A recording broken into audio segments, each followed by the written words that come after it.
Hello, welcome to Rotterdam Roof Topics.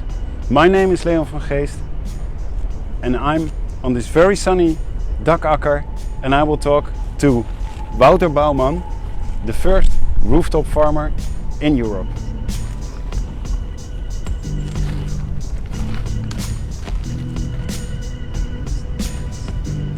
Hi Leon, welcome on the Dakakker on this sunny day.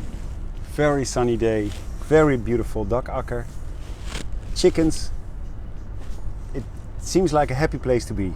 Oh yeah, and the chickens make it even more happier the last weeks. We only have them for a couple of weeks now. And they feel at home, at roof, at ease. It is a test, but we guess so. As you look at them, they look very happy. My first question always is, do you have a first rooftop memory? Very nice question. Yeah, I do have one. And when I was a kid, there was my old school was in our street. Yeah. And I always loved climbing in trees, but also on roofs. And of course, we were not allowed to climb on roofs. But it was a huge building and there was this sloping roof. Yeah. And climbing in the gutter, you can go everywhere. There were a lot of dorms. Okay. Small flat parts, and you can jump from the gutter onto the dorm and to the next one. And it was fantastic. You were an early free runner. Well, you can name it that way, yeah. Still have the urge sometimes here to take a little leap? Well, if you take a look around the boxes, then it wouldn't be smart to do that. It wouldn't be smart to do it. Do you know how high we are? 23 meters. 23 meters. When did it all start for you? It started in 2011. I work at the Rotterdam Environmental Center, and in 2011 we moved into this building, the Schieblock, and there was a black roof up here. There was nothing to do. And we as an environmental center love to be the city more green and sustainable. So we thought, we have a black roof, the city of Rotterdam has a green roof program, let's try to get some subsidy and make it green. So we started making plans, and after a couple of months we found out that our neighbors, ZES architects, also had ideas to make this roof green. And well, when we found out, we combined our forces, and at some time the Dakakker concept was developed. Sounds very easy. Was it very easy? No, it wasn't. No, because it was new. This was the first rooftop farm in Europe, and it was established in 2012. And when you do something new in the city and you have to do with the city government, then it usually takes some time to get there. And what was their main opposition? Why didn't they say, yeah, that's a good idea? What was their point? Yeah, a couple of issues. Safety, of course. Yeah. We wanted to have visitors here on the roof, and then it has to be safe. That's logical. We all want that. Yeah. It was a new idea. It didn't fit into an existing program because most green roofs you can't go and see it. Yeah. So that was new, and it was also the I don't know the English name for that. The Dutch name is Welstandcommissie. Yeah. We'll translate that underneath here. And then we of course also have the fire department, because it needs to be safe. When there's a fire in the building downstairs and you are here with 100 people, you can't get down fast enough. So there are regulations for that. Yeah. And but the whole thing that I thought about first was, doesn't the soil get away by wind? Well, over here not, because we have boxes which are quite high, so they reduce the wind. But I know that in New York, they have to, in the Brooklyn Grange, they have to keep the soil with plants all year round, because if they don't, the wind blows it away. Okay. Yeah. But you don't have normal soil? No, we have a rooftop substrate. It's especially, and it's also a rooftop vegetable garden substrate. So it's a mix specially made for rooftops to grow vegetables. And that's made in Holland, or you imported that idea from somewhere? If I can make any, well, it's OptiGreen. Yeah, you it's can say whatever you want. It's an OptiGreen mixture. Okay. Yeah, and they developed it for this roof, and now it's also sold for other roofs. Okay, and that's really nice. And the whole because it was also. Could you do it with subsidies only, or how did you finance the whole? Yeah, well, if you have this subsidy from the city government, then it's only 50% of the total amount. But we had the great advantage that ZUS is the how do you call it? A city initiative. Yeah. If I translate it right. So 5 great ideas are chosen by a jury, and then the inhabitants of Rotterdam can choose one of those ideas.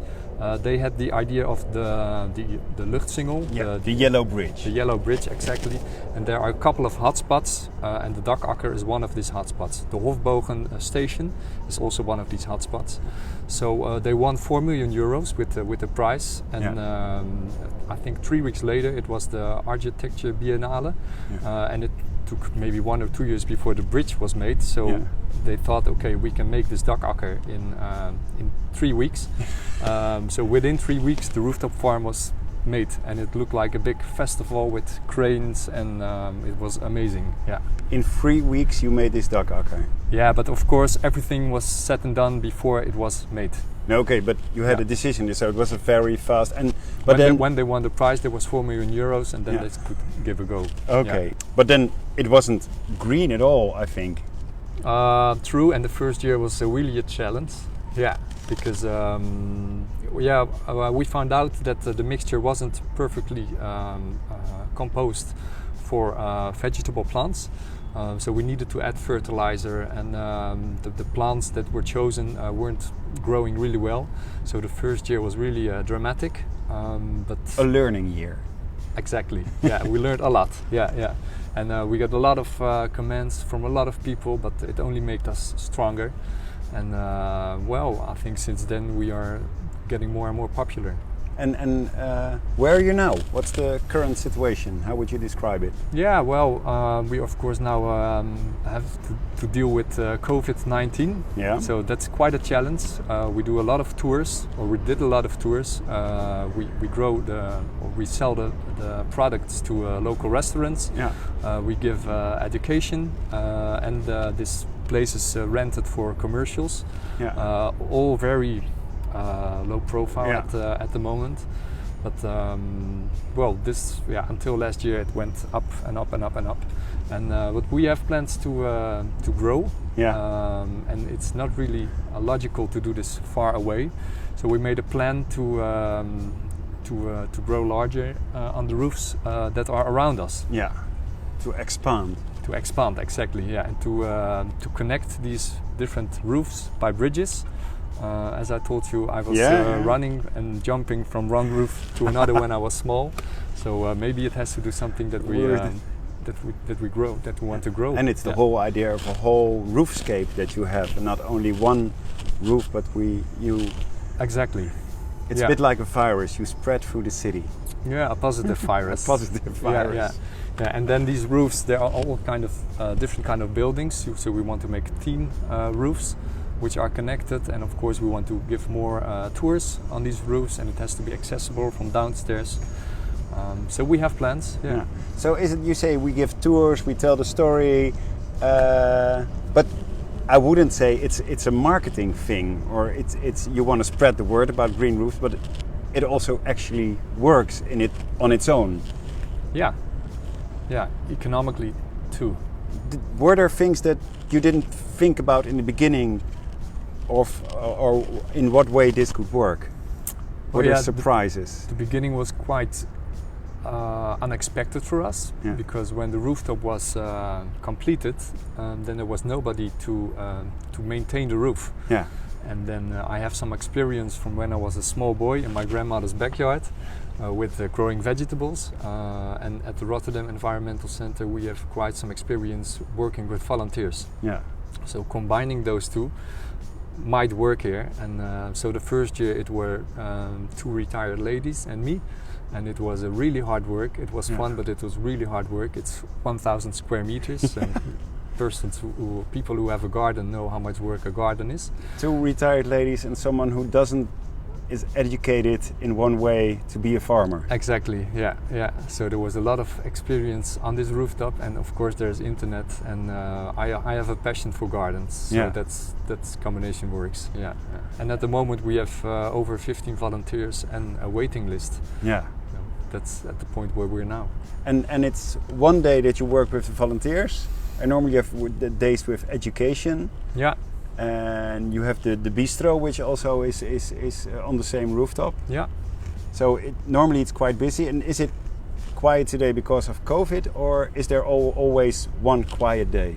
Well, always on Monday the bistro is closed. Yeah. And on Monday morning we have the education program for primary schools. Yeah. So this morning, if you would have come a couple of hours before, then it would be full of kids running around and which are farming and tasting and cuddling chickens. There are some prejudgments about kids in cities who don't know where milk comes from or how a potato grows. Yeah. Is that true? Yeah, that is true. Yeah, yeah. We always give them the assignment to find carrots. Yeah. Well, I'm curious if adult people know where the carrots grow, because you have to recognize them on the leaf. Yeah. But the kids, they come back after a couple of minutes and they don't know where the carrots are. Yeah. So they go looking into trees and exactly. things like that. So here they find out that carrots grow in the soil. Yeah. And that's amazing. Yeah. And then they can take them out, they can clean it, they can cut it and eat it. Yeah. And then they like carrots. Yeah. And the better than they do at home. Yeah, probably. Yeah, maybe at home when they get carrots on their plate they don't like it, but if you can pull them out of the soil, clean them and cut them, then it's an experience. Yeah, and because technical, how thick is the layer of soil here? Average between 20 and 40 centimeters. Okay. Yeah, on the paths that you walk, it's only a couple of centimeters. Yeah. And the reason for that is at the moment the roof is the maximum capacity. Okay. Is, yeah. Well, this is the maximum capacity. You can't put any more soil because the rooftop is too weak. Because it was it used to be a school, I think. Yeah, a combination of a school and offices. Okay, but totally not designed to do something on the rooftop. But no. Still, how were you able? So you have the different layers of soil. You also have a very special frontier on the side. Mm-hmm. Can you tell something about that? Yeah. Yeah, well, the design of the rooftop, there are plots on several spots, and the plots, so these are the higher parts, we grow products on that, are the places where the pillars are. So these are the more strong parts of the roof. So we cannot move anything of these plots, it has to stay the way it is, but it works fine. Yeah, and then the boxes, well, the edges of the rooftop, they can carry 1,000 kilograms each meter. Yeah. This rooftop can carry 180 kilograms a square meter. Not even so 200. So if we are with 4 adults in 1 meter, then it's already above 200 kilograms. But the edges, they can carry 1,000 kilograms each meter. So for that reason, you can put more substrate in there. So these boxes are made of polystyrene. Yeah. Filled very with lightweight. Exactly. Yeah. When they're empty, you can carry it with one person. And but if you fill it with substrate, it's strong enough even for the firemen to say, okay, it's safe. Yeah. So they're not attached to the rooftop also? No, it's only the weight. Yeah. Yeah. Fascinating.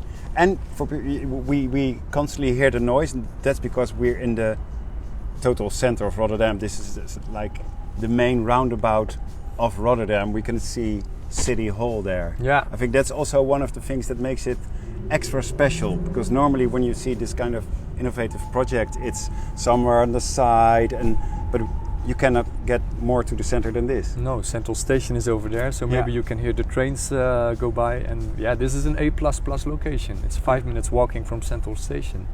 And there's still not a big man with a cigar and a nice red suit who said, I give you a lot of money and I'm going to use this AA location for offices. Well, I think the company who were supposed to buy this, an Amsterdam company, only 1 or 2 days ago said we're not going to do it anymore.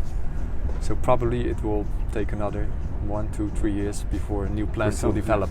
But also in those plans, you were protected by the municipality to keep doing what you're doing here.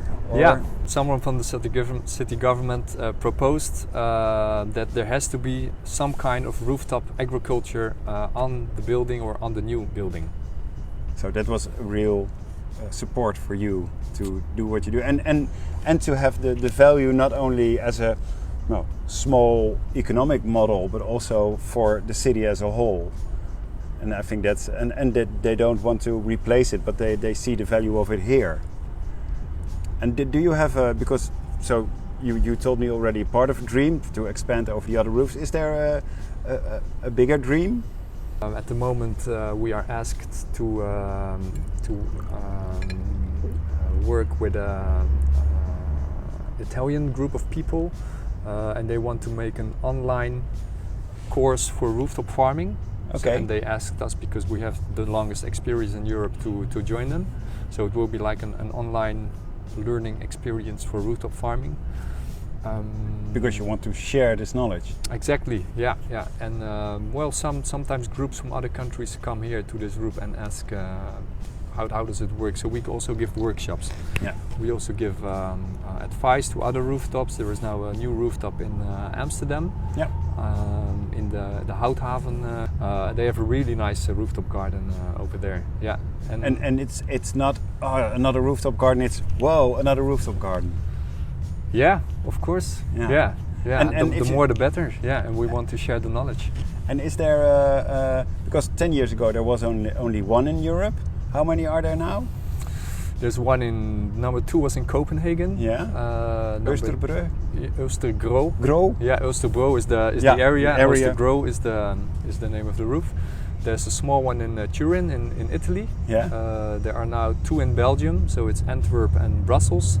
And of course there's a very big one in Paris now, 14,000 square meters. Have you been there also? We were planning to go there in March. Just before the lockdown, so it didn't happen yet, but of course we want to meet them. Really nice. It's and so the latest treasure are the chickens. Yep. And are they just a cozy thing to have we walking around, or do they do something with the soil or? Well, of course, their poo goes onto the compost. Yeah. But they also what they eat is also leftovers from the kitchen. They go to the chickens, and the nice thing about if you feed chickens, they transform it into eggs. Yeah. Yeah. So there's 1 rooster and 3 chickens, and probably they can lay an egg every day. So this will be. And they do that already, or? They start laying eggs when they're about 6 or 7 months old. Okay. And these are about 4 months old. So and they don't lay eggs in winter. So probably it will be in spring where they will start laying eggs. When they feel really at home. Exactly. Well, thank you for showing me your home. Thank you for really coming. Nice. Yeah.